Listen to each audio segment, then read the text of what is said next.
सरू की मां सरोजा की मौत तो हो गई है, लेकिन अब मौत के बाद यहाँ पर बहुत बड़ा मातम पसरने वाला है भाई घर में। लेकिन यहाँ पर चंद्रकांत और अन्नपूर्णा क्या ये सच्चाई जान पाएंगे कि जो लड़की मरी है वो सरू नहीं थी, बल्कि यहाँ पर सरू जो है वो यहाँ पर बड़ी बेटी है, वो उस घर की बड़ी पोती है और चंद्रकांत यानी सरोजा की बेटी है। अब आपको दिखाया जाएगा कि भाई यहाँ पर जिस लड़की के ऊपर सबको यहाँ पर झूठी मूठी शंका हुई कि वो लड़की यहाँ पर बड़ी पोती है इस घर की, उसको कामनी ने मरवा दिया। लेकिन भाई अब यहाँ पर जो सरू है असली बात तो ये है कि वो उस घर की बड़ी बेटी है और अन्नपूर्णा देवी जिसको सालों से ढूंढ रही वो पोती यहाँ पर सरू है। और इस चीज की सच्चाई का अब यहाँ पर सामना होने वाला है चंद्रकांत से। जी हाँ, अब आपको बता दें कि सीरियल सरू में जहाँ पे सरोजा की मौत तो हो जाएगी और यहाँ पर मौत के बाद यहाँ पर कहानी में धमाकेदार ट्विस्ट आएगा। जब सरोजा को देखेगी सरू तो रो रो फूट फूट कर रोएगी और रोते हुए उसको देखकर अन्नपूर्णा कहेगी तुम क्यों रो रही। वो कहेगी यही तो मेरी मायरी है जो मेरे गाँव में रहती थी, जो मेरी माँ है, जो मुझको लेकर आज से 20 साल पहले मेरे गाँव चली गई थी इस मुंबई को छोड़कर।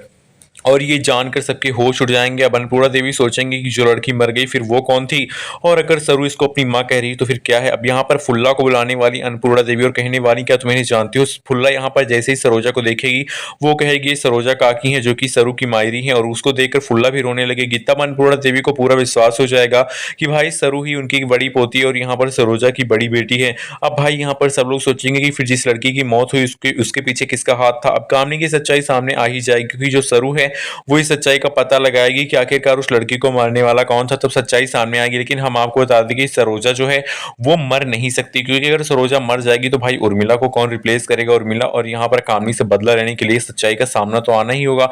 इसलिए यहाँ पर सरोजा जो है वो होश में आ जाती है और उसको सब लोग घर लेकर आते हैं। लेकिन जो लड़की मर गई उसको देखकर यहाँ पर सब लोग काफी दुखी होते हैं कि भाई किसी ने जानबूझकर इस लड़की को मार दिया, ये जानकर कि वो इस घर की बड़ी पोती है, यानी कि इस घर की बड़ी पोती सरू है और सरू के ऊपर भी खतरा है। इसलिए यहाँ पर अन्नपूर्णा देवी सरू को हमेशा अपने साथ लेकर चलेंगी। अब कहानी में धमाकेदार ट्विस्ट आएगा भाई, जहां पे इस घर की बड़ी बेटी सरू है ये जानने के बाद तारा जो कि वेद की मां है वो खुश हो जाएंगे और कहेंगी इतनी अच्छी लड़की अगर उस घर की बड़ी बहू है तो इसका मतलब वो उस घर की यहाँ पर इतनी बड़े घर की बहू और लड़की होने के साथ साथ वो यहाँ पर काफी ज्यादा पैसे वाली और हाई फाई सोसाइटी की बन गई है।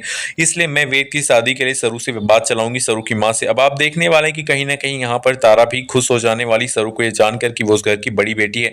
लेकिन दूसरी तरफ अन्नपूर्णा देवी जो है यहाँ पर इस चीज का पता लगाएंगे कि आखिरकार वो कौन है जो कि उनके परिवार के पीछे पड़ा हुआ है। तब यहाँ पर सच्चाई सामने लेकर आएंगे दादाजी। जी हाँ, दादाजी अब व्हील चेयर से उठने वाले हैं बहुत जल्द, क्योंकि जब सरू उस घर में आ जाएगी तो दादाजी की खूब दवा की सेवा करेगी और उनके साथ साथ सरोजा जो कि उसकी माँ है वो भी सेवा करेगी, यानी कि गौरी। और जब ये दोनों माँ बेटी मिलकर सेवा करेंगे तो दादाजी खड़े हो जाएंगे और बोलने लगेंगे, और बोलते ही वो सारी सच्चाई पहले ही कामनी की बता देंगे सब घर वालों को कि भाई कामनी ही वो यहाँ पर विलन है, वो कातिल है जो कि वर्षों से इस घर में रह रही है और सबको परेशान करी। और सरोजा भी यहाँ पर होश में आने के बाद कामनी की सच्चाई तो बता ही देगी। इस तरीके से यहाँ पर सरोजा जो है पर्दाफाश कर देने वाली है कामनी उर्मिला का और उसकी पोती अनिका का। अब आप देखने वाले हैं कि भाई इन तीनों को यहाँ पर जो ट्रियो एक बना के रखा है इन सबकी सच्चाई सामने आएगी। कामनी अनिका और उर्मिला घर से निकाली जाएंगी, लेकिन अनिका को रोक लेगा चंद्रकांत की मेरी बेटी, बाकी उन दोनों को बाहर निकाल फेंकेगा।